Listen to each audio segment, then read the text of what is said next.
Hello, welcome back to my guide for writing cadences. This is part number 3, full section grooves. Back in August of 2020, I did the first two parts of the series, which focused on kind of just the macro of writing cadences. I went over a formula that I use for both easy cadences and not so easy cadences, but it didn't really get into how I actually write for a full section. So that's what I'm going to get into today a little bit more specifically, and hopefully what I talk about in this video will help those who don't have any experience or much experience with writing for marching percussion. Hopefully the stuff I say in this video will help you a little bit more than the first two videos did. So when I think of a drumline cadence, the full section groove is kind of the meat and potatoes of the whole operation, right? It's what everybody came to see, so to speak. All right, you can do whatever you want to with solos and yada yada yada, but it's not going to have much of an impact if your battery can't play things together. All right, so here's the process that I go through when I write for a full section groove in a cadence, or I guess any time when I write for battery, but this is the guide to writing battery cadences. So here we are. Okay, so when you're writing for a battery cadence or show music or whatever you're doing, I believe that each instrument within the battery has its own kind of purpose. All right, so for cadences, we'll keep it really simple. The snare drums are responsible mainly for the timekeeping. Just because, especially in schools, your snare drummers are probably going to be your older players and your better players. So I like to give them the most rhythmically accurate parts. That's not necessarily pedagogically sound, because in an ideal world that a lot of people will never be in, the bass drum should be the most rhythmically sound people. But let's be honest, usually the people that couldn't make the snare line are on the bass line. So I tend to give the snare drums the more rhythmically complex parts, so they're responsible for time. Tenor drums obviously have the most pitches, or the most different pitches, depending on how many drums you have. So to me, they have the melodic content of your groove, and you might have more pitches on your bass drum. Say if you only have 4 tenors or 4 drums in your sets of tenors, but if you have 5 basses.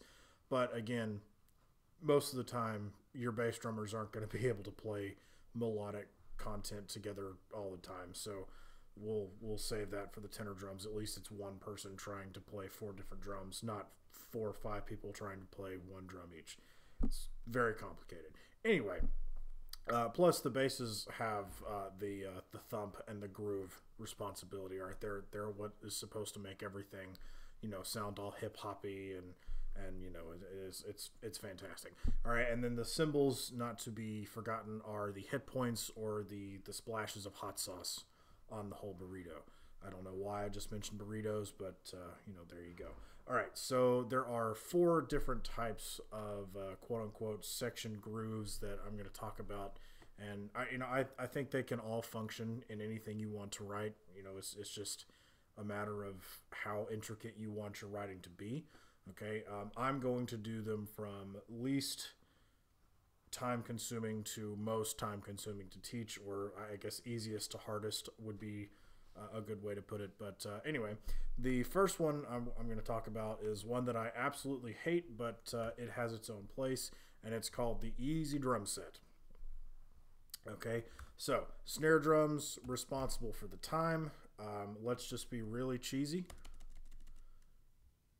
And let's load VDL. Yes, hurry up. You can do it. There we go. All right, so let's have 1/8 notes on the rim or on a cymbal, whichever one you happen to have. And then good old 2 and 4 on the snare drums. And just for the purposes of being time sensitive, we'll just do that for now. Layer 1. Okay, now I'm going to do something different with measure 2, and I'll talk about that a little bit in a second. But I'm going to go ahead and set up everything else for this groove real quick, and then I'll get into the formula or whatever. All right, so easy drum set, right hand on rim, left hand on drum. Tenors are responsible for the melodic content, so let's give them something that sounds relatively cool. And I'll write that out real quick.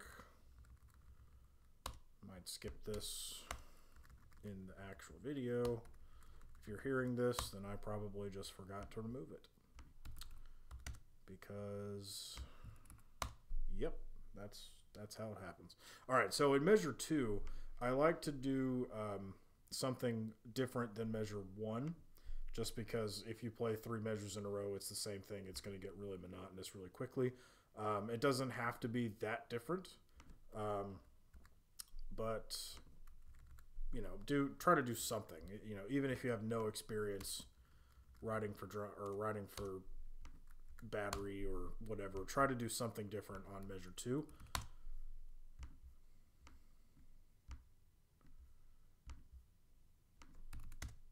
Okay, measure 3 of the 4-bar phrase will keep the same as measure 1. All right, so bass drums have the thump and the hip hop. So terrible. So I usually, for easy drum set, I pretty much write all unisons, and I tend to follow what the tenor drums are doing. All right. So as I mentioned earlier, I do not have a rim click sound in my finale, so I have to just change the note head and complain about it, but that's okay. All right, and again, I'll kind of keep the same thing that the tenor drums do. Okay, why not? And I'll usually put accents around all of the unison notes that aren't on the rim, just to kind of emphasize the fact that I don't want the bass drums to slap the absolute mess out of the rim. Do what you want. You know, I think it looks a little weird like that, but it looks fine to me the other way. It looks fine like this, and this kind of has the added benefit of say, hey, hit the head harder, not the rim.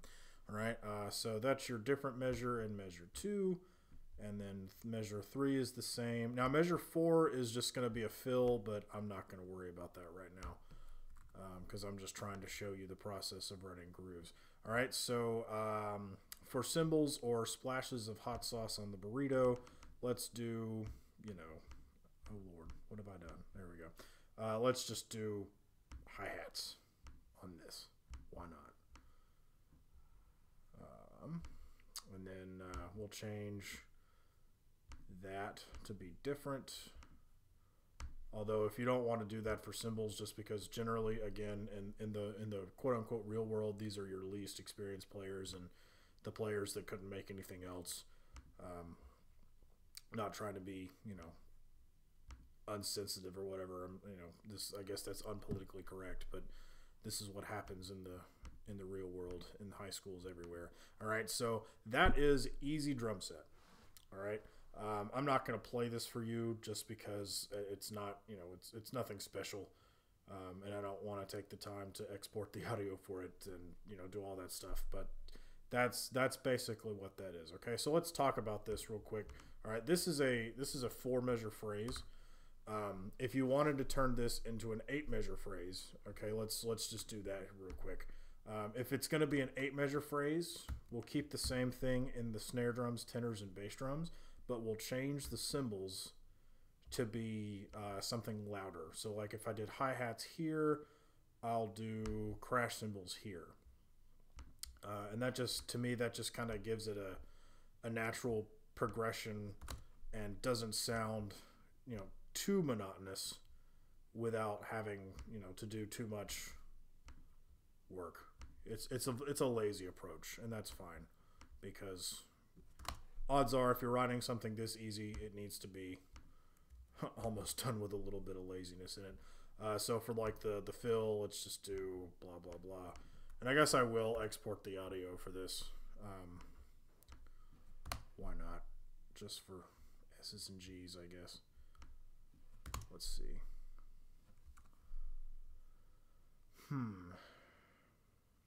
No, I don't think it'll be fine. All right, so and then obviously there's another fill there, but we won't worry about that.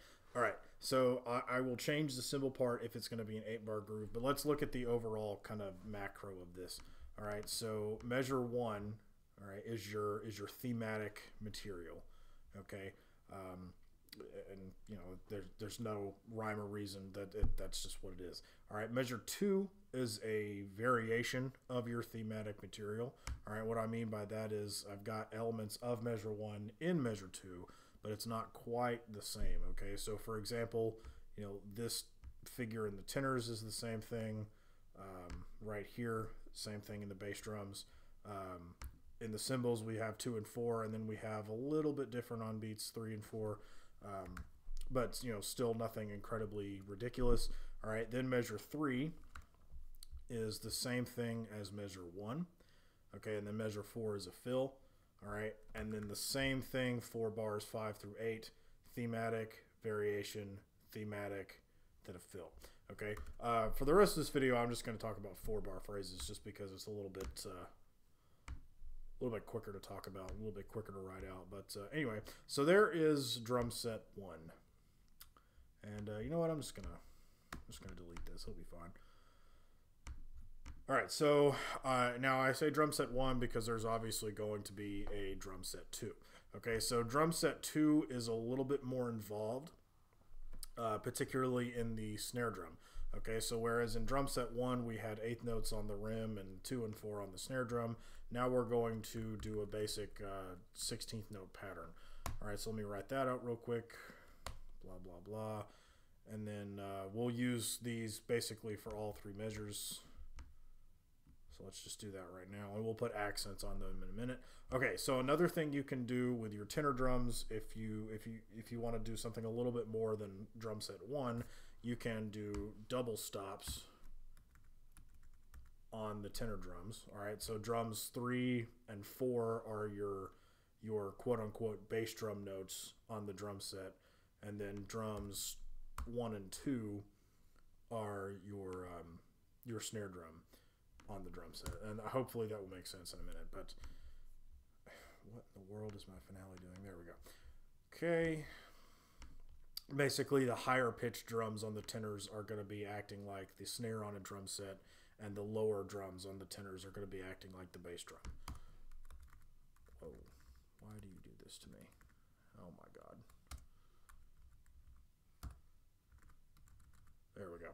You know, they said that Muse score is, you know, so much better and everything, and I hate learning new things, so I just stick with finale. But I don't know. I don't know. I've been using finale since I was in high school, and I'm very much not in high school anymore. But man, sometimes. Anyway, all right. So there's our thematic material for the tenors, and so now we're going to do a variation, and just to be really cheeky, I'll just do this and use the copy and paste tool, because I'm a wonderful composer. Yeah, why not? Right offbeat rim shots. It'll be fine, Robbie. Anyway, so there's our variation, and then thematic material again, and then whatever fill you want to do, yada, yada, yada. Okay, so bass drums will kind of follow the same thing as the tenors, but will be just a little bit more involved with our stuff right now. It just kind of occurred to me that I don't really have to choose the right sound because you guys aren't hearing this. I have my headphones on. I feel kind of weird about that, but you know, if you can't laugh at yourself, you don't deserve to be sitting in your office chair making videos for YouTube about writing drumline cadences. All right, so again, I don't have a rim sound on my bass drum sound map, so I just write them as rim, or I just change the note head and cry about it. All right, so let's see. Let's do, for our variation, let's just do, whoa, what are we doing? Go away. Do that, and then why not? Let's have some actual you know, some actual individuality on our bass drums. Why not? Okay, and then we'll do this, and then fill, measure. All right. So for cymbals, one thing that works really well if you only have one cymbal player is this particular thing right here. It's a sizzle on the end of one going into a hi-hat on the end of two. All right, and then you just repeat that same thing for beats 3 and 4. Okay, if you only have a singular cymbal player, this is a good option. Some beginners, when they're writing cadences, they'll do something like this, and they will forget that they only have one cymbal player. And I'm not a cymbal player. I can't play marching cymbals worth anything. But this measure is pretty dang impossible for anyone that's not in the SCV cymbal line. Okay, just because it's so hard to get back to the hi-hat and then back into the sizzle so quickly. Okay, so if you only have one cymbal player, that's, this is kind of off topic, but that's something you have to think about. All right, but this tends to work pretty well because it's not so notey that you have plenty of time to reset from beat 2 to beat 3. Anyway, so for this one, we won't change measure 2 just because I don't want this to be a 40-minute video about cymbal writing, blah, blah, blah, and then, yeah, look at that. All right, so that is drum set 2, okay? Oh, wait, no, it's not yet. We have to add snare drum accents. Okay, so for snare drum, the easiest thing to do is just add accents on 2 and 4. Okay, for more beginning players, this will absolutely suffice. Okay, as you try to make things a little bit more intricate, okay, beware of adding any accents on the left hand.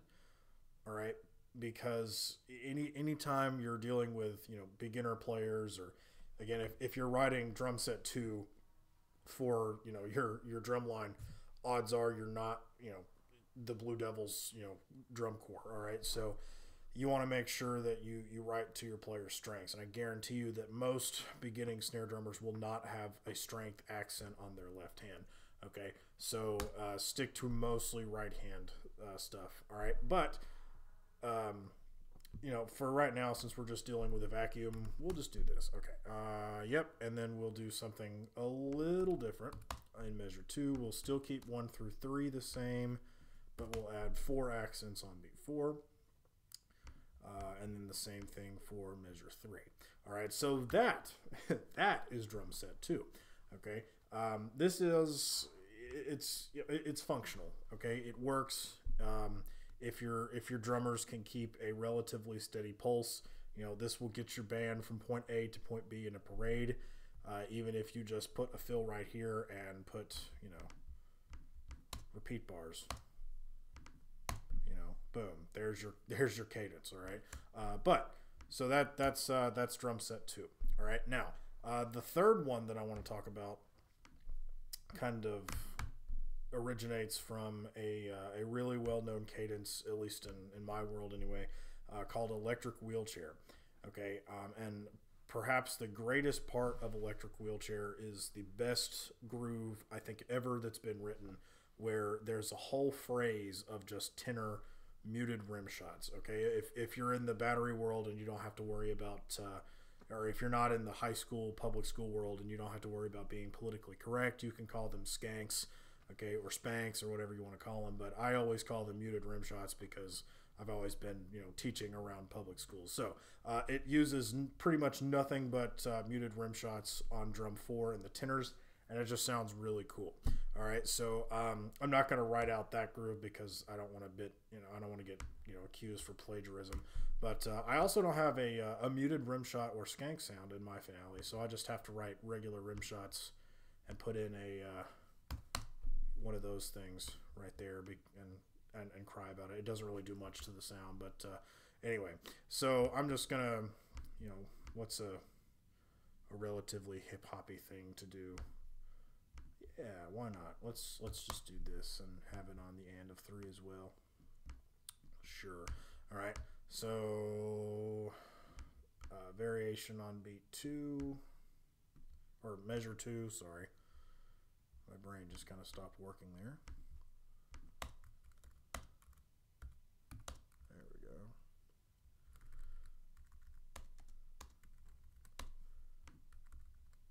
Perfect. Wonderful writing. All right, so there's measure 3. Cool. All right, so in electric wheelchair, the snare drums do some it's a 16th note bass rhythm with diddles and rim shots over it. So I'll do something similar. Ooh, but I do have rim shots on the snare drum. Look at me. Again, you're not hearing any of this. This is just for my enjoyment only. All right, so let's just write some diddles. Again, if you're gonna write stuff to make things more intricate on snare drum, try to avoid much on the left hand.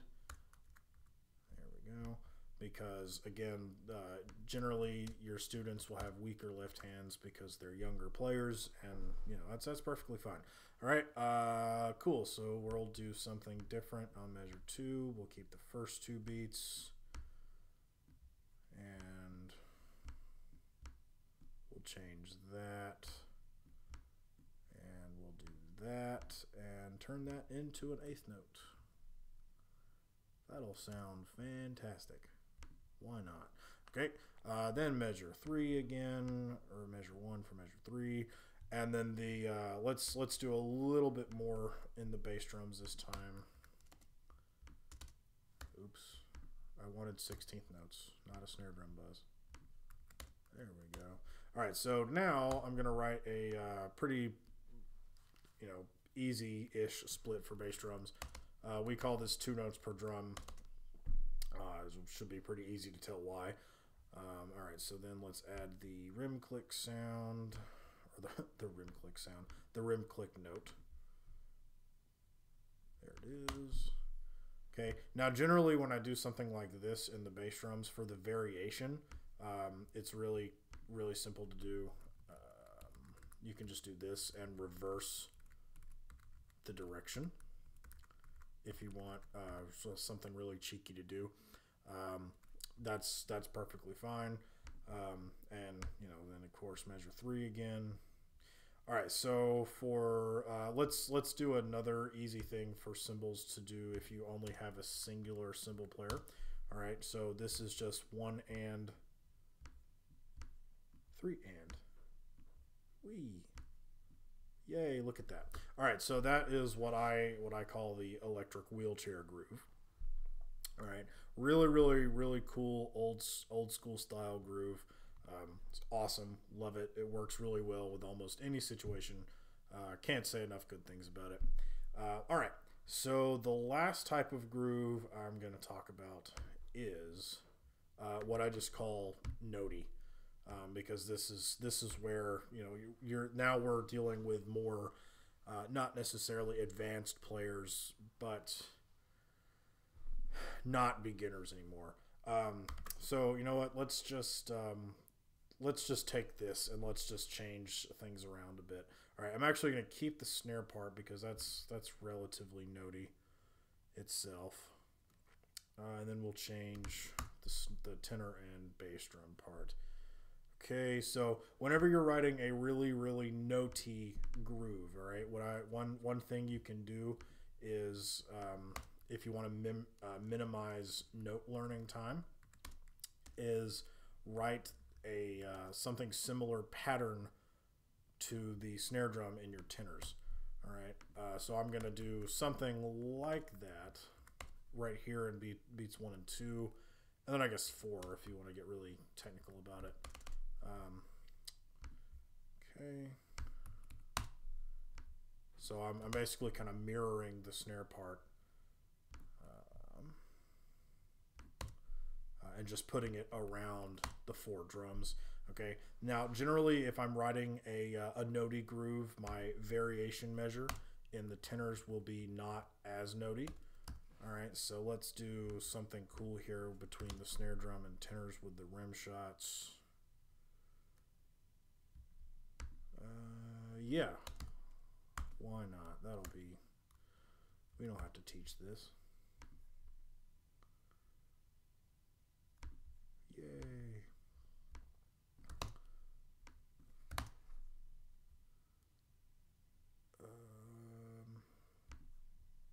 Yeah, sure. Like I said, we don't have to teach this. I'll do what I want. It's a good way to live your life. I don't have to teach this. I'll do what I want. Alright, so muted rim shot. And then, you know what? For the heck of it, let's just put diddles right there. Fine. And then an accent. So that actually makes a pretty cool kind of combination with the snare drums and tenors. So you have a unison rim shot here, then tenors, snare drum, tenors, snare drum, and then together again on the end of 4. You'll hear this in the cool example that I have at the end. All right, so then measure 3, again, same thing as measure 4, and then, or the same thing as measure 1. I'm losing my mind in here. Okay, so bass drums, we'll kind of do a little bit similar. Again, nothing crazy yet. I'm still kind of writing for quote unquote, school mode.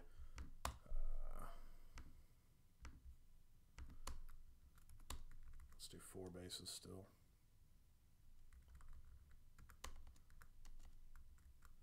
And then let's kind of mimic the tenor writing here. Not fully, but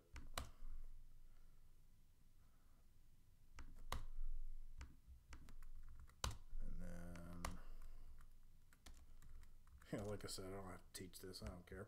All right, and then measure 3 is the same thing as measure 1. All right, so that's a notey groove for me, or for most normal high school situations. Big things to remember here though is if you're gonna be this ambitious with your tenor writing, okay, you got to make sure that your students are really good with coming in on the E of a beat. A lot of times in my experience, whenever I try to write this kind of figure, the student will wait too long and then put this note on the and of 3, and then it just destroys everything. So that's just another thing to be in mind of, to keep in your mind. There we go. Again, my brain is just a vast mystery to me at this point. All right, so those are 4 different types of grooves that I like to use whenever I'm writing for schools or YouTube or whatever I'm doing. All right, so hopefully this kind of gives you a little bit of an enhanced vocabulary as you start to try and write your own stuff. All right, and when in doubt, write something, and if you think you can play it, odds are your percussionist probably can as well. Okay, so thank you so much for watching. I hope this video hasn't turned out to be more than about 15 minutes. It probably has, and I'm sorry about that, but regardless, thank you for watching, and as always, if you have any questions, please don't hesitate to comment and leave them down below. I am going to leave now.